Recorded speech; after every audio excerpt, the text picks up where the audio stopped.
again, how would we apply your book and the approach to our 2020 world? Well, I would say it starts with becoming aware of what we're saying to ourselves. And the big problem now, in my opinion, I feel the more I listen, the more I feel strongly about this, is fear has taken over. Yes. And fear will always cause people to react irrationally. Fear is not our emotion. We feel what we feel, but we need to, as I say to people, show up for the fight with fear.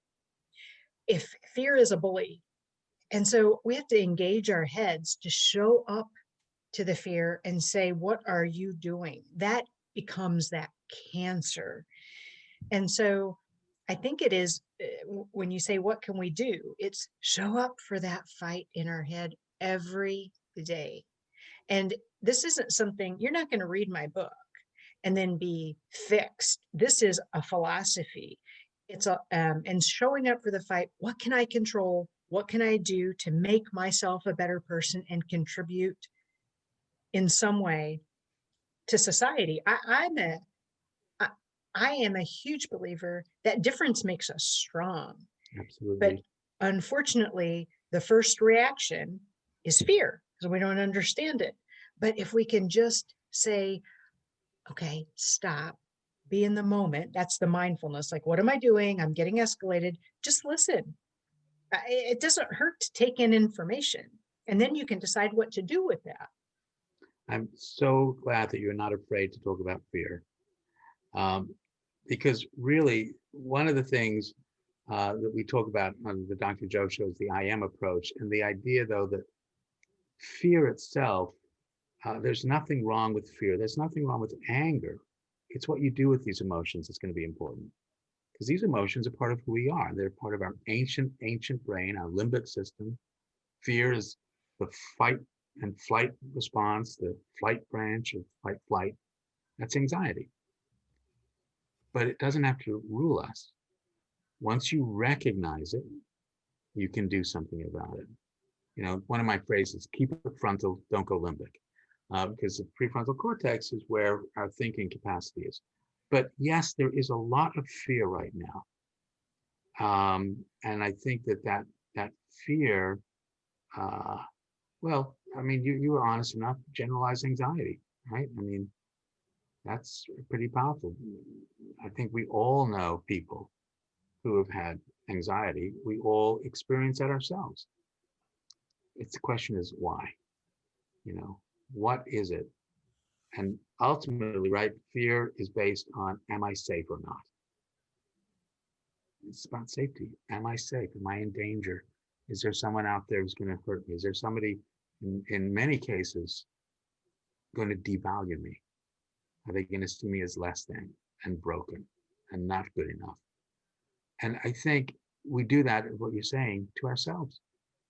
Well, absolutely. I was thinking, when you said that, I was thinking, well, what if the bully is in our head? Yeah. Yeah.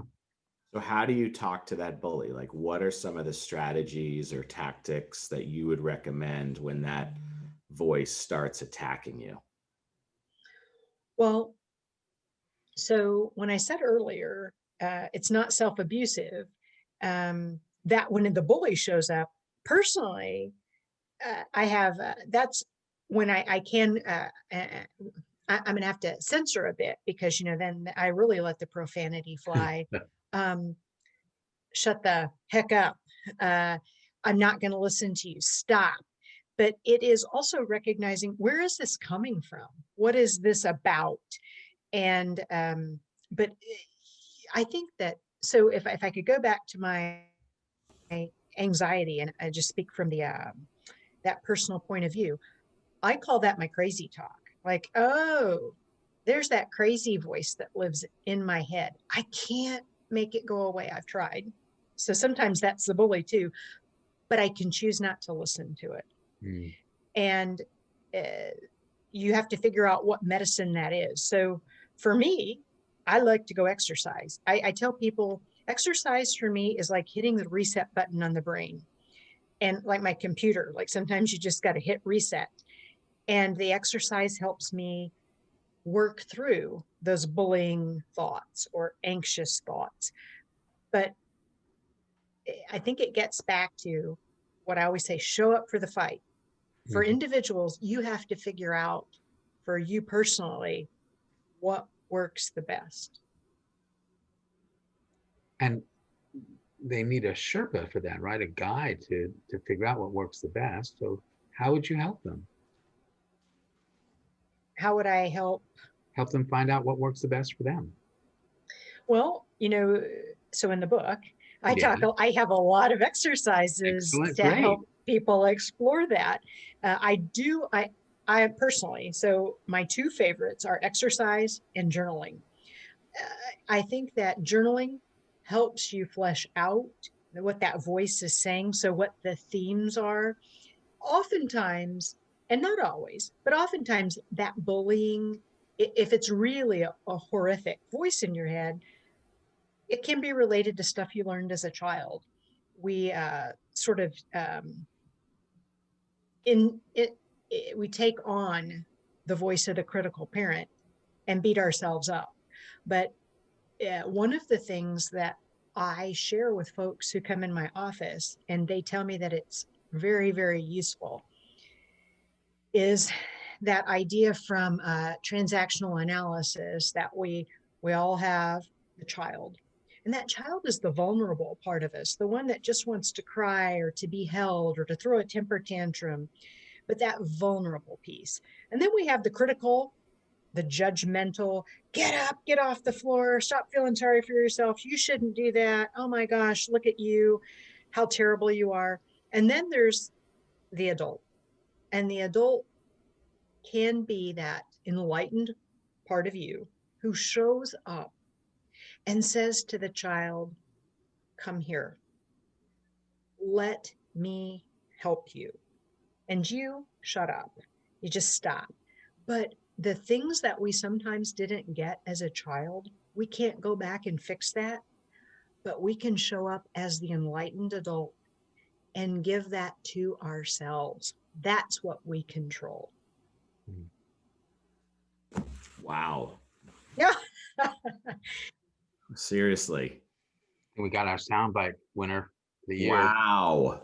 No, that is really, that's such good stuff right there. How does that resonate with you, Mark?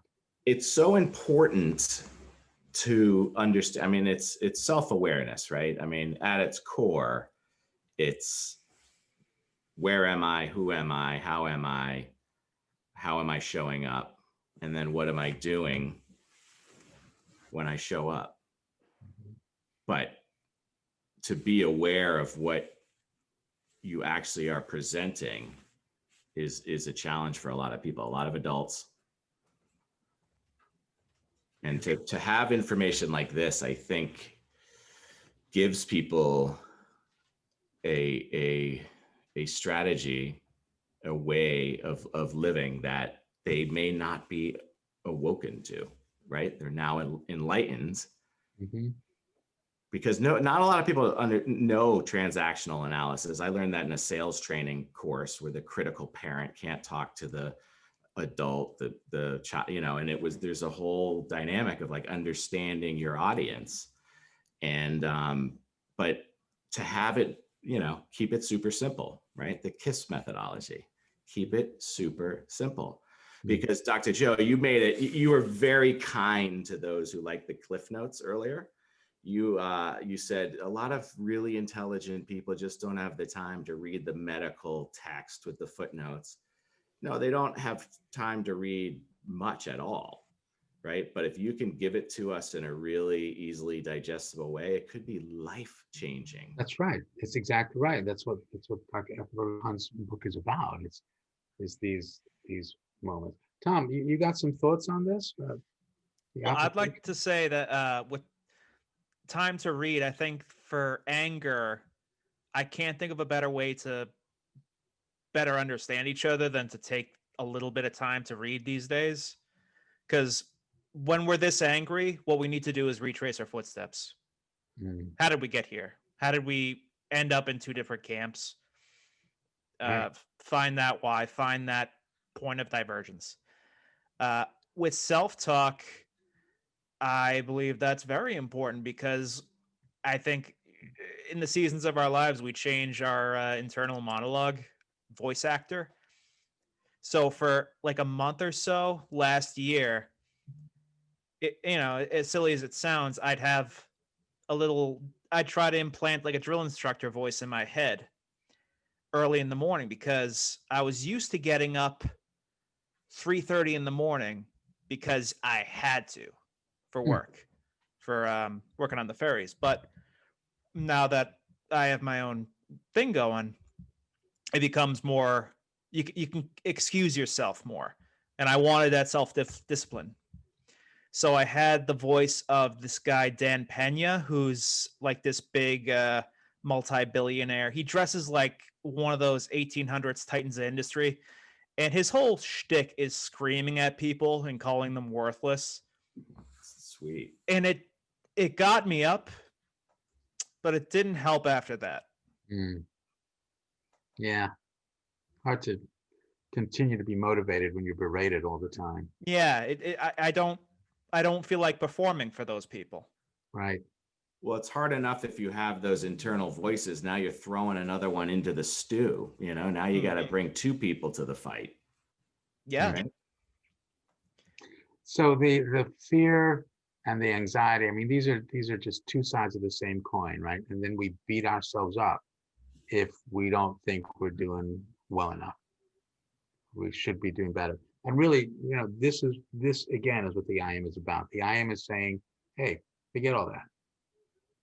We're always doing the best we can at every moment in time with the potential to change in the very next second to another best we can. This is my current maximum potential, but if I don't like it, I can change it.